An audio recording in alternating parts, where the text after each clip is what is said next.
السلام علیکم ورحمۃ اللہ وبرکاتہ۔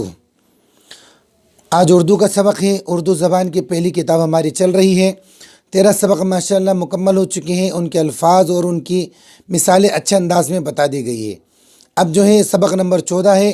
8 حرف کے الفاظ، یعنی ایک لفظ کے اندر 8 حرف استعمال ہوئے ہیں۔ تو شروع میں ان الفاظ کو حل کریں گے، اس کے بعد میں نیچے کئی مثالیں آ رہی ہیں، ان کو اچھے طریقے سے ہمیں حل کرنا ہے۔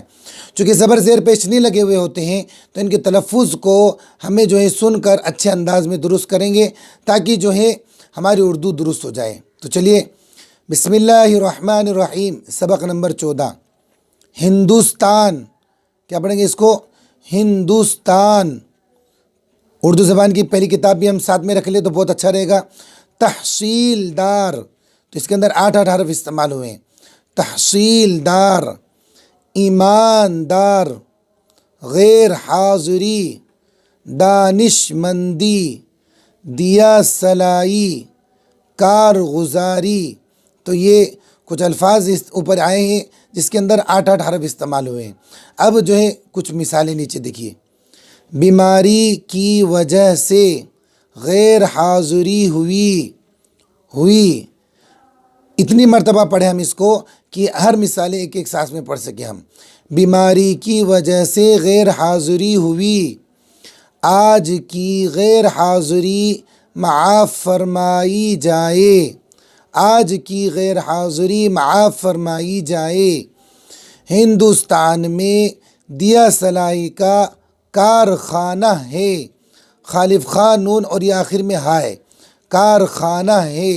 اس کو ہم اچھے انداز میں دیکھیں کہ لکھنا ہو تو اس انداز میں ہمیں لکھنا بھی پڑ سکتا ہے۔ ہندوستان میں دیا سلائی کا کارخانہ ہے، دیا سلائی سے چراغ جلد روشن ہو جاتا ہے۔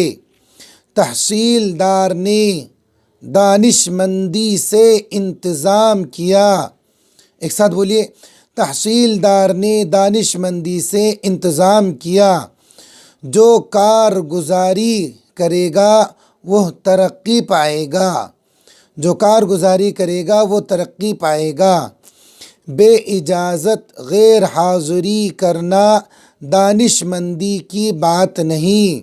ایک ساتھ بولیے، بے اجازت غیر حاضری کرنا دانش مندی کی بات نہیں۔ کئی مرتبہ پڑھیں ہم، کم سے کم 8 9 مرتبہ ہم اس سبق کو پڑھیں گے تو ہی جو ہے روانگی آئے گی۔ دیا سلائی کے استعمال سے بہت سا وقت بچ جاتا ہے، دیا سلائی کے استعمال سے بہت سا وقت بچ جاتا ہے۔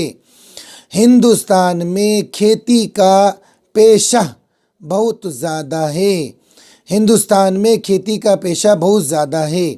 تو ہمیں جو ہے اس سبق کو بہت اچھے انداز میں حل کرنا ہے۔ شروع میں جو ان الفاظ کو اچھے طریقے سے ہم حل کریں، اس کے بعد میں یہ جو مثالیں دی ہیں اس کو بھی اچھے انداز میں ہمیں حل کرنا ہے، اور کئی مرتبہ پڑھنا ہے تاکہ اردو کے اندر ہماری روانگی آئے۔ اس کے بعد جو ہے بڑی مثالیں ہمارے سامنے آئے گی۔ اللہ تبارک تعالیٰ میں اردو کو بہترین انداز میں لکھنے کی، پڑھنے کی، سیکھنے کی توفیق عطا فرمائے۔ السلام علیکم ورحمۃ اللہ وبرکاتہ۔